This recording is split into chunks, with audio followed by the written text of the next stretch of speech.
In a place where we love our food, we've got some young entrepreneurs that tapped into that concept. Welcome into my state of mind. I am Dan York for Don't You Be Complaining About 94-degree heat. I've been, right? Do I have to remind you about the winter that was and how we complained here all the time and commiserated about how we just couldn't wait for that hot and humid weather? Well, we finally have it, and it's a good thing. Hope you're enjoying it. You need it. Remember about 6 months ago and what 6 months from now will bring. So tonight we have some young people. I love the young people on the show. We love the young people. And Moses Brown, which has been featured here before, Let It Snow, speaking of, 6 months ago, has this really cool project that involved kids from around the region who are interested in the food industry and had some entrepreneurial ideas. And so they're going to kind of share that with us. It's a light summer conversation this evening, and we enjoy that. So that's what's on tap. Welcome into my state of mind. Thank you for watching. Let's go to the rundown and figure out what the heck's going on out in the world today. Oh, Donald. Oh, this one, I don't know. Here's the headline in the Los Angeles Times. The Washington Post also gave him a pretty big dig, and I'm not so sure that that is accurate, because he did say he's not a war hero, but then he backed it. But even the Washington Post got, as Jess put in my notes here, snarky with him. Here's another headline. Hey, while John McCain was doing that, what was Donald Trump doing? By the way, Donald Trump did not serve in the military. He got 4 deferments on the educational level and then 1 medical deferment. So he did a pretty good job staying away from Vietnam. He is of that age. Here's some background on the controversy right now. Senator John McCain says Donald Trump doesn't owe him an apology, but on MSNBC's Morning Joe, he said the billionaire candidate should apologize to other American prisoners of war. To denigrate that in any way, their service, I think, is offensive to most of our veterans. Over the weekend, Trump took a swipe at McCain, who spent years as a POW during the Vietnam War. He's not a war hero. He's a war hero. He's a war hero. 5.5 years. He's a war hero because he was captured. I like people that weren't captured. The GOP National Committee has warned Trump, saying there is no place for comments that disparage those who have served honorably. Somewhere along the line, the GOP National Committee is going to have to get its act together and figure out how they're going to deal with Donald Trump. Ask him to leave the primary, which he won't do, but it just completely disengage. The problem is that because he's such a fresh speaker, and people out here now in America are so worn down by contrived political speak that anything that sounds fresh doesn't need a fact check. Now, Donald Trump is no doubt a semi, if not full, narcissist. And anybody that goes after him, he goes after. And he and John McCain have been getting after each other for a long time. And so I'm not so sure that he was making a big deal about John McCain not being a war hero, but he's sloppy in his presentation, just like he has been with Mexico. And this one, he's got himself into some hot water, because even instinctively, those who really think that this is new, fresh speak from Donald Trump go, oh, really? He's dangerous, with the military type of commentary. As far as having to apologize for the rest of the military that have been captured, come on. He wasn't talking about the rest of the military. But it's sloppy, and it's messy, and it's not good for the Republican Party right now, no matter what spike Donald Trump may have received in the polls. Moving on to what the Republicans might be saying about President Obama's deal on arms, nuclear arms with Iran. Sheldon Whitehouse, our junior senator, was in on Newsmakers this weekend and had the following to say. The hostile reaction gives me some pause, but there's also a lot of politics in the hostile reaction from the Republican side. Okay. And it's hard to sort out what's on the up and up and what's just politics. You know, this is something Obama did, therefore we must hate it. And so sorting through that, I think, really means I've got to look hard at the merits, and I really want to allow the administration the chance to make its case and to answer my questions. And all that happens in the coming week. Yeah, and of course the UN has already been engaged by the president, and so while we wait for the time period where the Congress can ratify this nuclear deal, he's up and running anyway with this thing. Yeah, there are Republicans that don't like it because it's the president. There are Democrats that don't like it because they don't like the plan, along with some Republicans who legitimately don't like the plan, which includes, by the way, a ballistic missile ban release at some time during this 10-year discussion, and I'm trying to figure out what the relationship is between nuclear weapons and ballistic. There isn't any, and so I have no idea why we gave it on that one, too. This deal deserves scrutiny, and not the pre-politics that Sheldon Whitehouse likes to bring to the table. The DOT's got a shakeup going on right now, and I wonder if it has to do with, you know, the Cranston Park Avenue situation. The headline late last week, DOT places 3 key officials on administrative leave. Governor Raimondo has said on a number of occasions that the DOT was very poorly run before she got here. But she hasn't really explained what poorly run meant. Her presentation on truck tolls was poorly delivered. So there's a lot of poorly going around here. Will we ever know if the 3 administrators put on leave have anything to do with the timing of the Park Avenue Cranston Bridge thing, where the Speaker of the House, Nick Mattiello, whose office is just down from the bridge, said there's something investigatable here. Will we ever know if these things are connected? I don't know. Stay tuned. Some midsummer intrigue with the DOT. This is a terrible story. You know, we spent a lot of time on Friday talking about this, and frankly, on the radio on Friday on television, we had Brad Faxon talking about the British Open and stuff. Well, let me run this report and then offer you a couple of thoughts. Police tell us the alleged shoplifter who jumped to her death from the first floor of this parking garage left the Providence Place mall with hundreds of dollars. She was in Nordstrom's. She was taking articles of clothing off racks, and she was bringing them to the counter and returning them. Police tell us there is surveillance video of the incident, but some of the circumstances surrounding it are still unclear. There's different reports. Reports of her being pursued or reports of her being walked after. According to statements, the security officer allegedly was just trying to stop her from leaving. You know, I think there's an important distinction. Was the security officer in hot pursuit, or was she just kind of walking out through the mall, kind of marking where this woman might have driven and where she was going so that she could identify for the police, which is absolutely the right of security to do. The initial reports were that there was some kind of hot pursuit thing and that this woman jumped under duress. Now listen, somebody's decision to jump to her death is her own. Maybe she thought she could make it. Maybe she was suicidal. I do not know. All I can do is pray for her and hope that the answers come somehow. But here's the thing. We do need to know whether there was hot pursuit or a casual, check on the situation. We need to know that because these are important matters, and security protocols at the mall and everywhere else are something that we should be talking about publicly. The area around a store like Nordstrom, the parking area is actually considered by Rhode Island general law to be part of the premises, so security is allowed to go out there. But what's allowed by law and what is good policy, maybe 2 different things. By the way, there's a lot of data on shoplifting. Check this thing out here. This is from Dan McGowan's story at WPRI.com. Look at these numbers. That's a lot. 860 recorded incidents over that, 2.5-year period of time? So there's a lot of lifting going on. Be aware, though, that this woman wasn't shoplifting. She was taking the dresses, allegedly taking the dresses and trying to cash them in, having never left the store.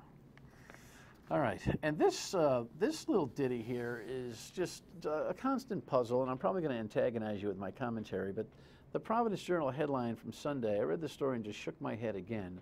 We have a new law in Rhode Island, in case you were scoring at home, and it has to do with moving the distance between from 300 to 1,000 feet, that distance being where a violent sex offender, now out of jail, can live proximate to a school. Well, there's the State House where it all happens, and there are schools where the molesters can't live now any closer to 300 feet. Does it really make a difference with a sex molester if they want to do it again, whether they live from live 300 or 1,000 feet away? I don't think so. That's a lot of classroom video. In case you didn't know what a school was, we are in summertime. Maybe you forgot. I don't think it makes a difference. We are really messed up when it comes to how to deal with sex offenders. What this law does is make it more difficult for them to get housing, which drives them into the underground. But what I think we ought to be doing is throwing away the key. and we don't have this problem from the get-go. Your state of mind is important to us. 228-1886 leave us a voicemail. Say hello. You call me on the radio on WPRO weekdays noon to 3. You can leave a voicemail there. State of mind at myritv.com is the email. Of course, we are on Twitter and Facebook. And here's a post on Facebook reflecting on Caitlyn Jenner. Caitlyn Jenner. A person who truly should be admired is someone who makes the best of what was dealt to him or her.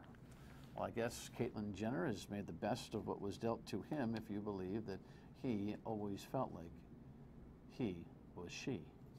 It's confusing. It's a good public conversation, though. Keep up the chatter. When we come back, we'll meet the kids. Well, we'll meet the school guy, the communications guy, who will kind of explain the whole idea. He's the Let It Snow guy, by the way. Let it snow, let it snow. And then we'll meet the kids, too.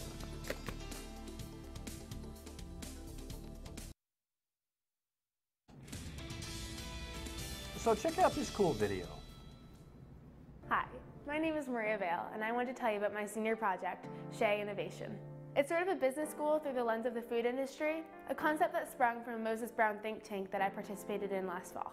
Chez Innovation will delve into one of Rhode Island's unique economic strengths, the food industry, to inspire a new generation of entrepreneurs. Students will learn the basics of how to run a business, demystifying an industry that can often seem intimidating. Students will be broken up into teams to create business plans to pitch to entrepreneurs and culinary professionals. If you love food and you're interested in business, why not combine the two? So what are you, like rivaling Johnson & Wales now? Is that what Moses Brown and the community are doing with this project? We're just setting them up. You're just setting them up. Yeah. Good to see you.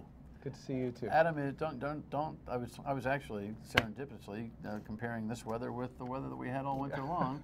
Let it snow, let it snow. You know, ever since the video that made worldwide attention, I still have the theme in my head. So now I'm using it for my golf swing. Yeah, Let how's that working out? Let it go. Nice. It's tempo. Does it work? It's working. I'm gonna try that. I'm humming. The guys going, what are you humming? Anyway.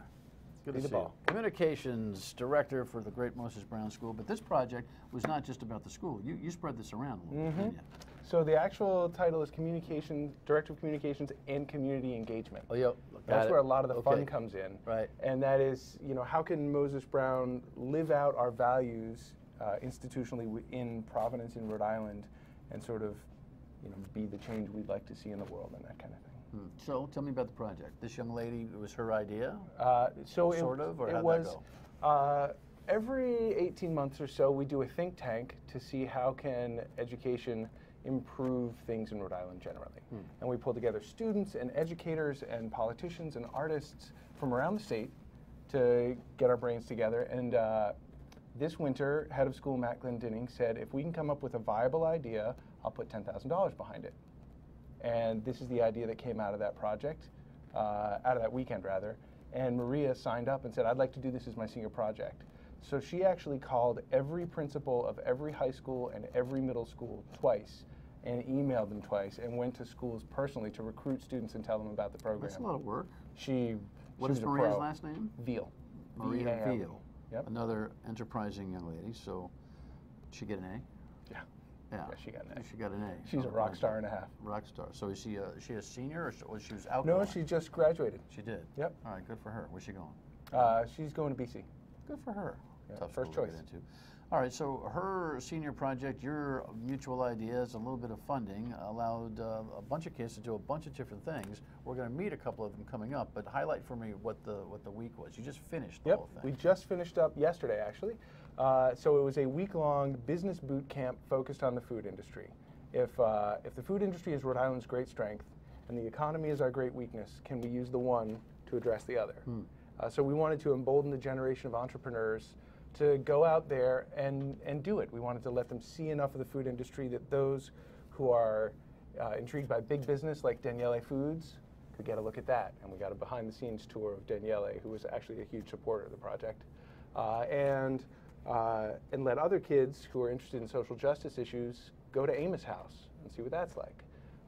And we had another team that was really committed Whole different ball of wax. Yeah. Yeah. But it's all part of the food industry. It's a very wide place. Well, we all got to eat. Yeah. Yeah. Some of us are doing pretty well at that. Yeah. But what was the moral of the story, do you think, after the I'm week that so was? glad you asked that, because the moral of the story took us a little bit by surprise, And it was exactly the thing we would have hoped students would learn, which is every business has to be successful in a financial sense. You must bring in more than you put out if you're going to stay in business. But that's not what real meaningful success is. Real meaningful success has to do with, what does this business mean to you? Why are you doing it? If you're going to launch a business, you got to put your whole life in. And what is it that's important enough? Because every business owner we talked to, from Mario Batali to Davide Dukovic at Daniele, had a story about some time where they said no to some short money for something that was more important to them. And to learn how to make those choices in a way that will leave you feeling fulfilled in the long term, that was priceless. Wow. Well put. Another great project. Can we meet the kids? Absolutely. When we come back, we'll meet the kids.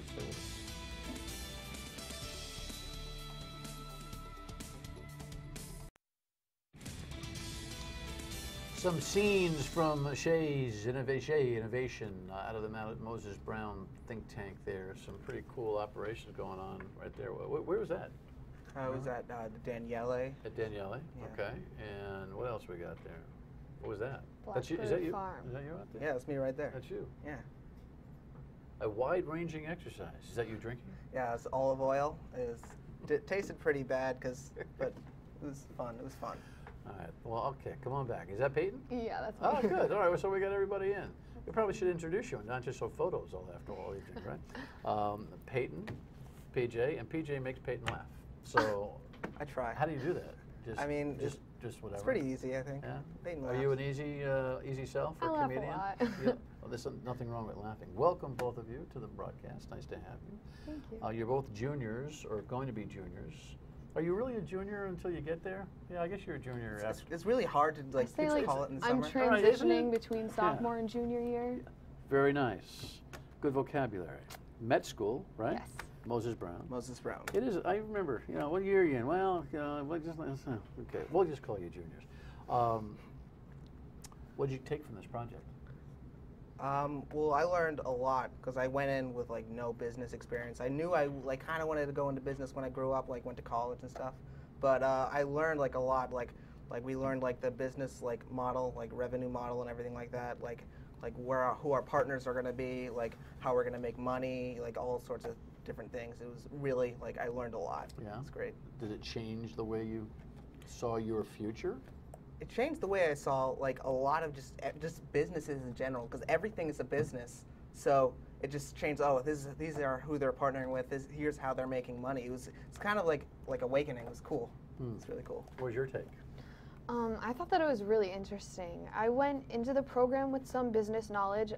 There's an entrepreneurship class at my high school, and I took this past year.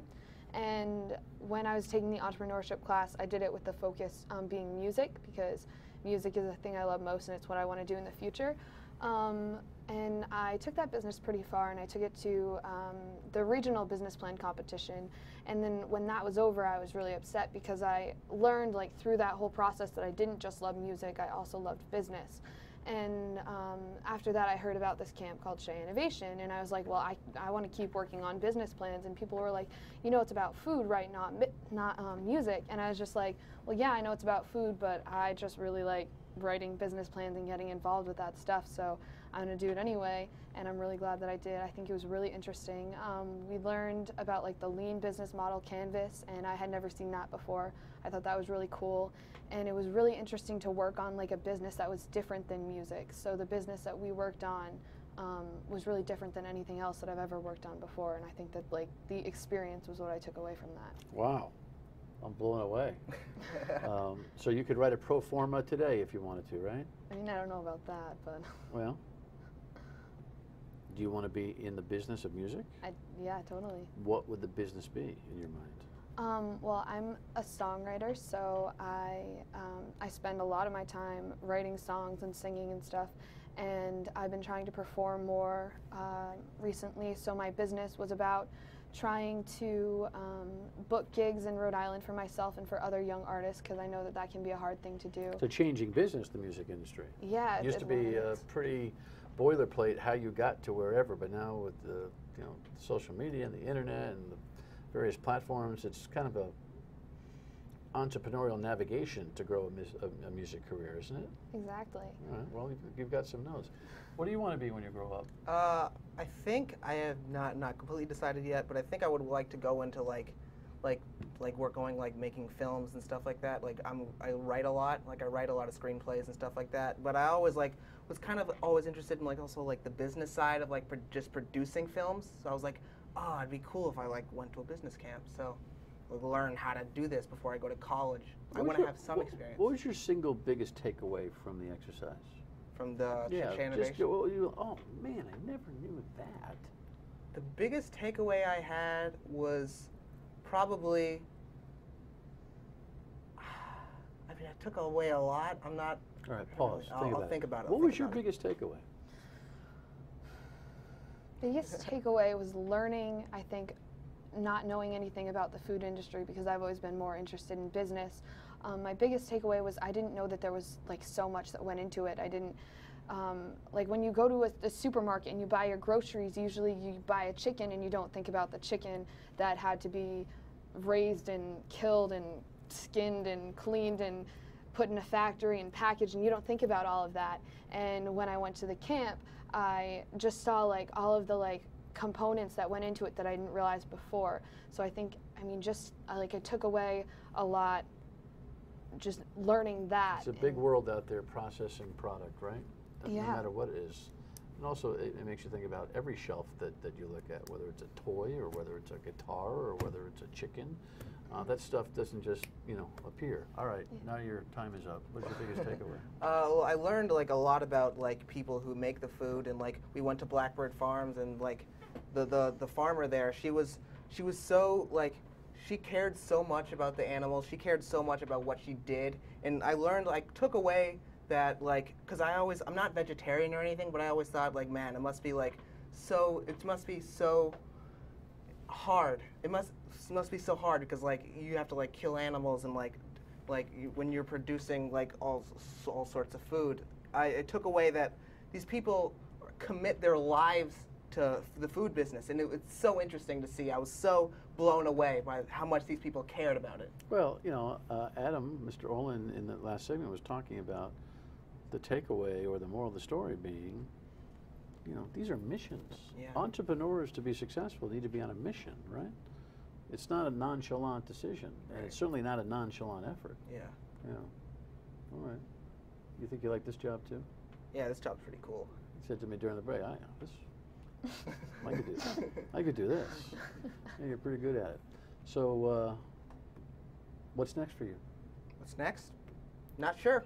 Senior year? Junior year. Junior year. That's it. Finish high school. Well, here's my advice. All right, what do you got? Enjoy your time. Don't get too serious about too much stuff too quickly. It goes by really fast. You guys are phenomenal. Congratulations on your good work.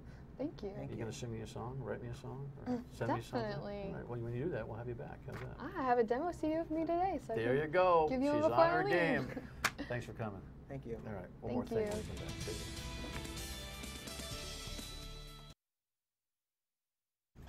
All righty, we got to roll. How much time do I have here in this segment here? About 20 seconds? It's enough to say, how about those young people? I mean, I'm inspired every time we have articulate young people on the show, and now I get to hear some music. I might be even more inspired. Don Grebian, the mayor of Pawtucket's got a lot on his plate, including whether or not they're going to make a last chance grab at the Paw Sox. There's a lot of politics behind the scenes, and we'll find out what they are tomorrow night on Dan York's State of Mind on Fox Providence now at midnight, in addition to MyRI TV, and I'll see you on the radio at noon on WPRO till tomorrow. Good night.